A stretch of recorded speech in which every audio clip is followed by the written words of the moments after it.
Welcome to Great Points, financial insights for improving your relationship with money. I'm Matt Schroeder, certified financial planner and director of financial planning at Great Point Wealth Advisors, a fee-only registered investment advisory firm with offices in Boston and Danvers, Massachusetts. Today I'm joined, as always, with my co-advisor, Brandon Parker. Welcome, Brandon. Thanks for having me today, Matt. Yeah. And I know each month we've kind of been talking about a different topic or a different idea that may relate to newer investors or younger planners, and we're going to keep that trend going today. So I guess to set the stage, we're coming up in the beginning of September, and when you kind of started this year off at your job, things might have been, hey, we're gonna kill all our goals, we're gonna do amazing, I'm gonna get a raise, I'm gonna get a promotion, everything's looking great, we got the right team. Now there's about 4 months left in the year. And if you're an individual who may be looking at your current situation and say, you know what, the recession or the interest rates have maybe made my job a little tougher. It doesn't look like we're getting the same volume or the same push we thought we were going to get. Maybe we're not going to hit our goals. Maybe the leadership team has changed or your mentor decided to take a different job. So the people you were there working and really loving what you were doing are maybe no longer there. And you're starting to ask yourself, do I need to make a change? What that change could be, we'll talk a little about. But, so if you're in that headspace saying, hey, you know what, am I still in the right place? Should I look at other places? Should I consider different career paths? That's what we're going to talk about today. This is not something you should take lightly. Making a job change, although, a lot of the commercials will say, oh, you can change jobs. It's great. It's easy. There's a lot of things to be considered in there. And what you want to make sure that you're not doing is kind of just going to see the same movie just at a different theater. So and by that, all the same challenges may exist at that new job. Making sure you're taking a little bit of time to kind of do some soul searching on what's really important to you. So, I guess, when it comes to, things, like I said, things aren't going the way they're going. I know, Brandon, we were talking about offline, someone says, hey, what should I do? Usually what we first try to do is kind of lay out their options. So someone comes to you and says, what should I do? What are some of the options they should probably start to think about? Yeah, there's a lot of different ways you can go, right? Anytime you might want to make a change in your career, you could stay within the same company and look for, a slightly different role, even though it's the same firm. You could start to look at, what does the landscape look like for, kind of what you do and what your core expertise is. And then, there's other options as well, even for, if you want to go back to school, you want to change industries, there's a lot of different kind of educational programs out there that you might look at. So there's a lot to consider. And I think for a lot of folks, it's probably why it's hard to make that jump because, you kind of get analysis paralysis. There's almost too many options out there. Yeah, so let's start with sometimes you hear, well, I'm going to go back to school. I'm going to boost my resume. I'm either going to take a certificate program or maybe get an advanced degree or maybe a different major.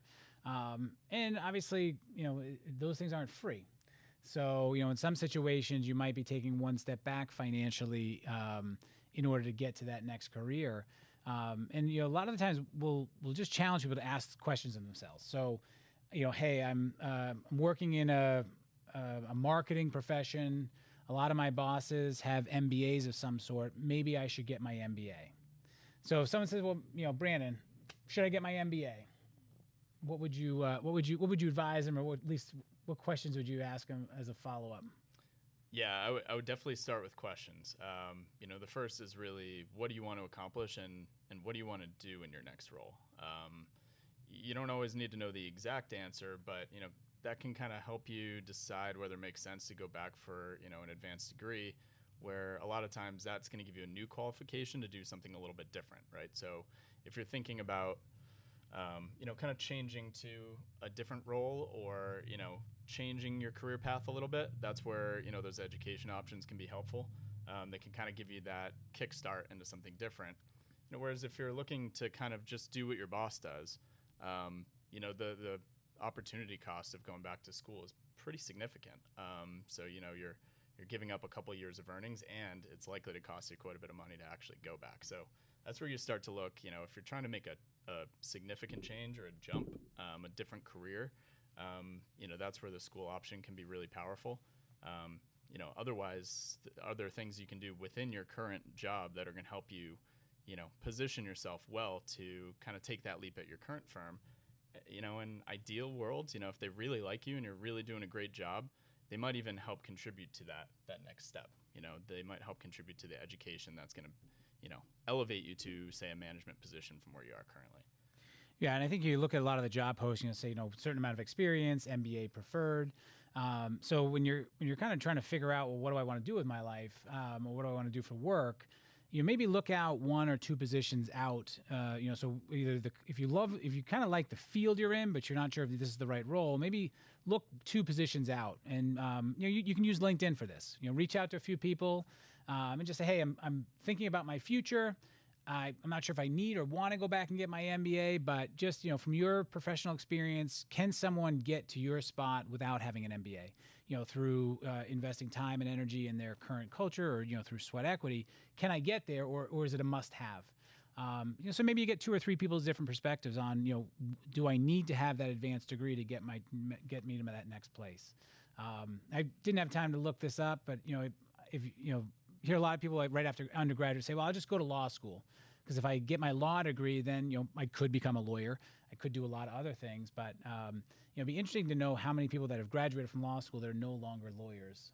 I know I've met a handful in my own personal life, so that leads me to believe there's a lot of other people. So, if you're choosing an advanced degree, a law school, MBA, they do open up doors. They do make your resume a little bit more attractive, but at a cost. So, you're looking at probably $100,000 to $200,000 from these advanced degrees that, if you're having to borrow that money and pay it back over time, you kind of want to start to do the math and say, well, how much future earnings would I need to make this decision worthwhile?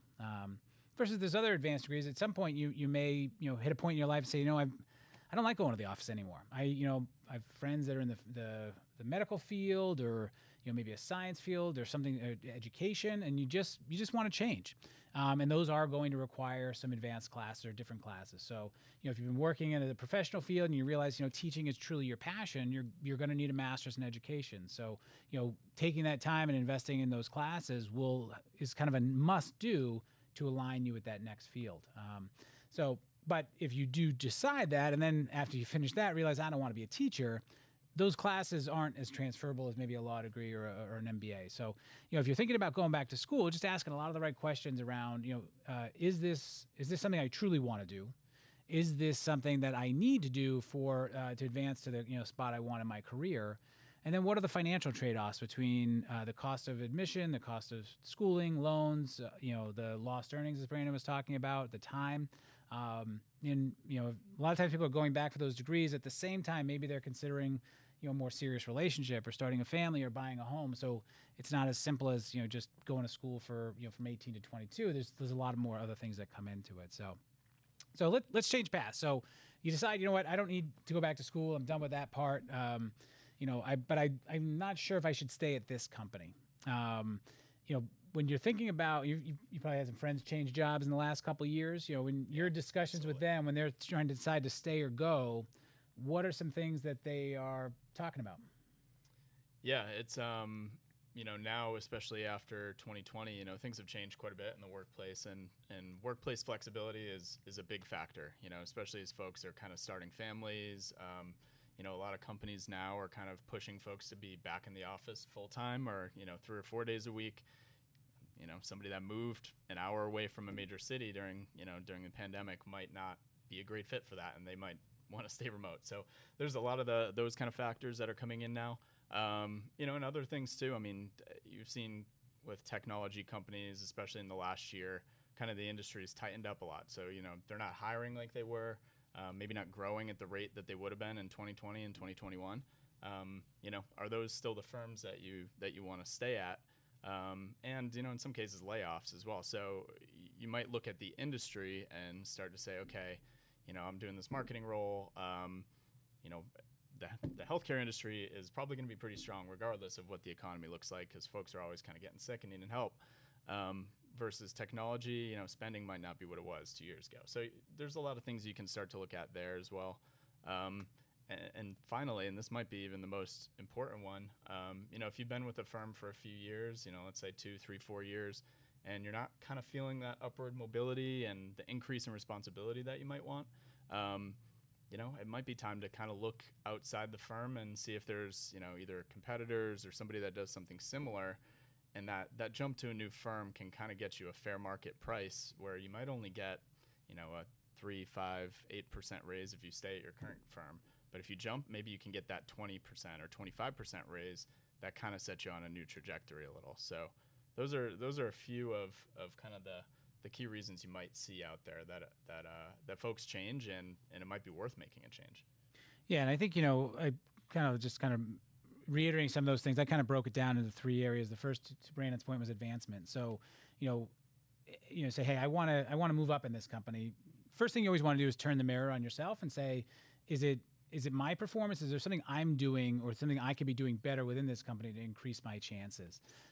But then there are times where the company just doesn't have roles. So the only way for you to kind of move up is for the person in that seat to change jobs or leave. And, you get to know them and you realize they have no desire to go anywhere. This is the right fit for them. So if that seat that you want to take is unlikely to be vacated anytime soon, then yeah, you might have to make a change.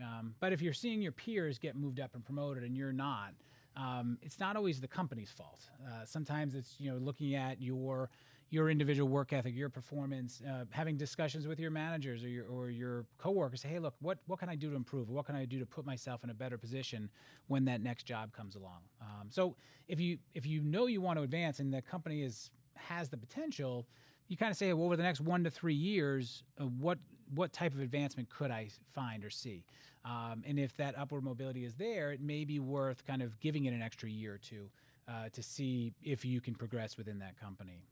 Brandon hit on the financial limits or advancements. So in some situations, when it comes to pay raises, we've dealt with this in the past where we've had we hired someone for a role that they were probably overqualified for, where we didn't really understand fully their capabilities, and they were blowing it away. They were doing amazing, and we wanted to move them up to a next level, but because they were hired at let's say X, the company never allowed raises more than X plus 10%.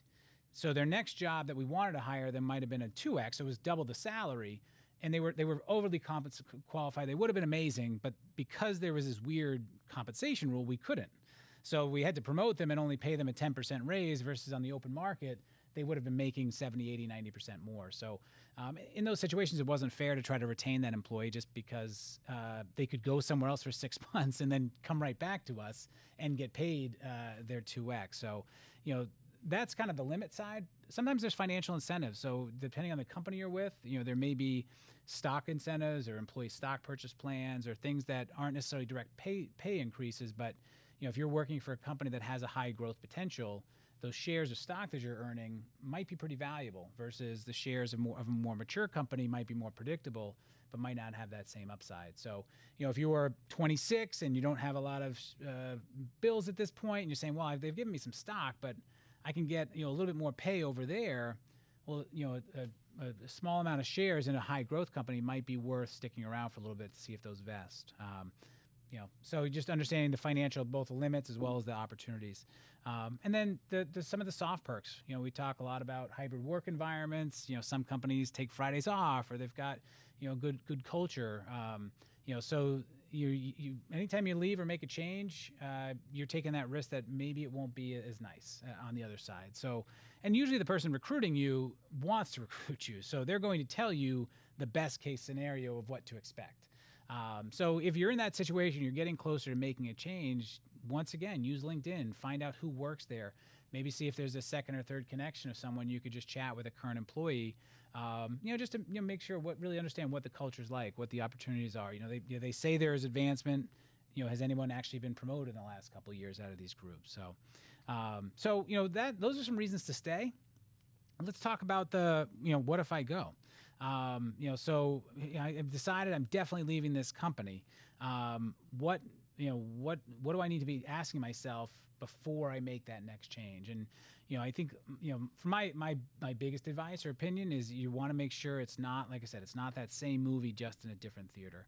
A lot of times people will change jobs and, the words, the acronyms are a little bit different, but it's the same kind of crap they're dealing with day in, day out. So, to uproot your whole life and all those things just to do the same thing somewhere else, sometimes isn't worth it.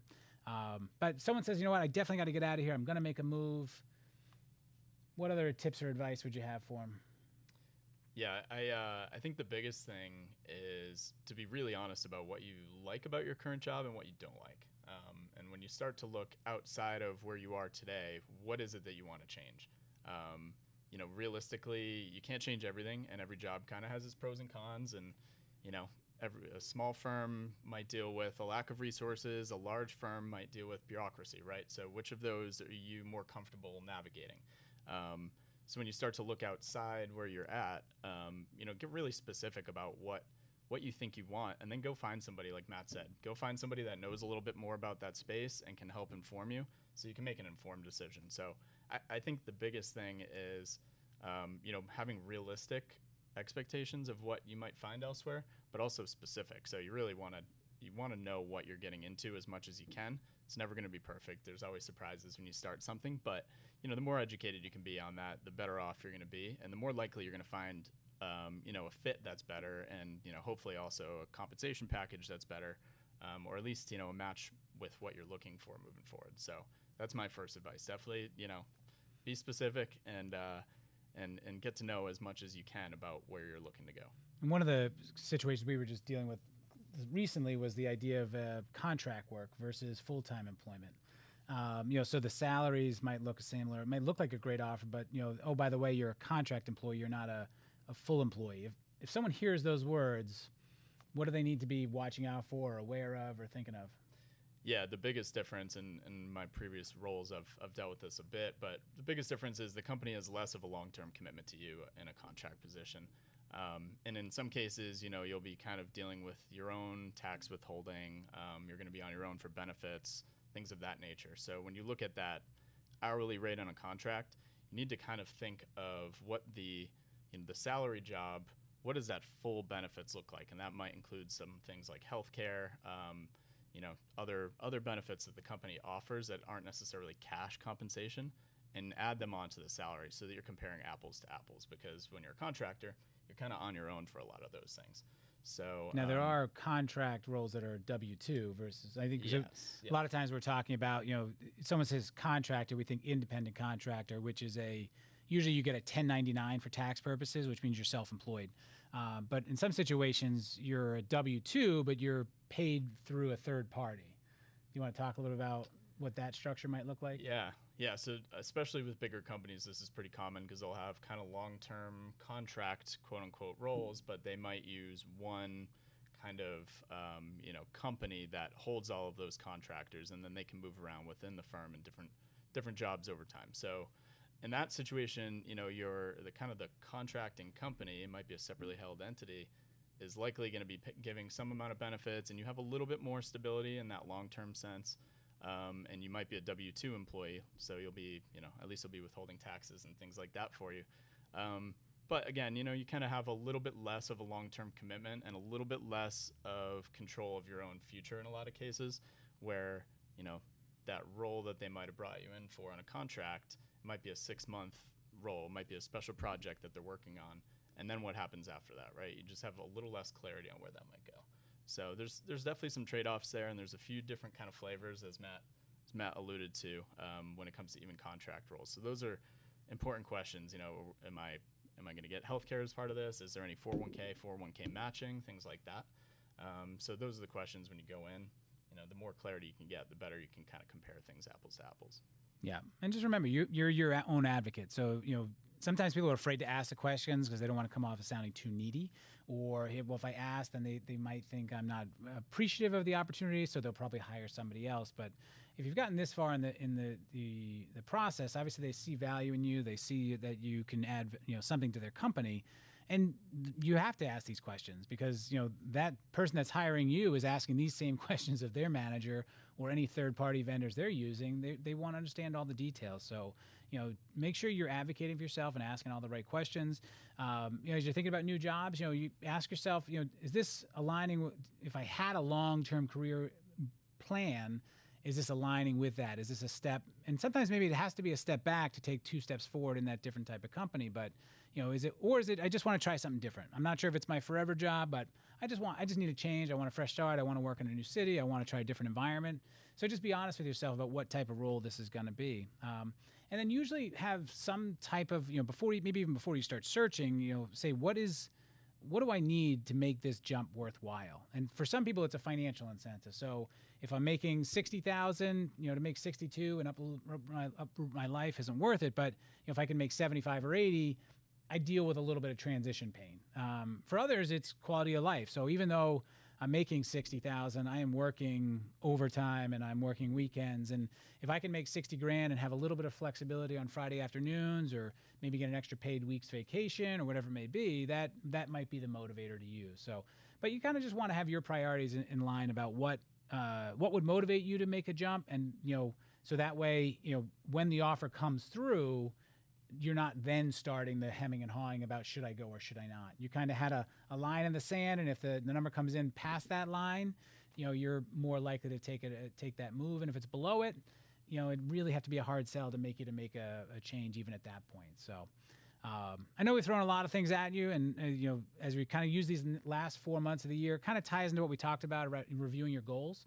So, last month we talked about reviewing your personal goals. As we think about in your career path, just making sure that, if you're thinking about changes or you're having these discussions, you want to make sure you're not coming off and sound as complainy, but definitely start to surround yourselves with a few advisors. They don't have to be financial advisors. They can be people with 5 or 10 years more experience. Sometimes you might be fine talking to your parents. Other people's parents tend to be a little too emotional about the situation. So maybe finding somebody else in the industry that maybe you don't have any familial relationship with is helpful as well. So, and that's where LinkedIn can be a great tool. We talked about networking a few months ago, understanding the value of your network. And I'll speak from personal experience. I've been doing what I've been doing for 25 years. And if someone who's 3 or 4 years in the business said, hey, can I pick your brain? Do you have any tips? I am more than willing to offer them some advice or help, or listen to what they're dealing with and try to help them, point them in the right direction. So as much as sometimes it's uncomfortable to ask for help, people that have been through it, the reason they got there is somebody helped them along the way. And most people want to pay it forward. So be an advocate for yourself. Don't be afraid to ask for help. Use all the tools that are available, and hopefully you can use those to make a good decision. So Brandon, any kind of closing thoughts before we wrap up? No, I think you covered it great. It's, I just always want to leave with one last tidbit is, folks that have that experience, the worst thing they can do is say no if you ask them for help. But, I've found personally a lot of times you ask and people are really, even if they don't have the exact right answer that you're looking for, they can point you in the right direction. So you kind of hone in on where you want to go. So I think it's great advice. That's awesome. Well, once again, thanks all for listening. Thanks for tuning in. I'm Matt Schroeder with Great Points, and until next time, have a good day.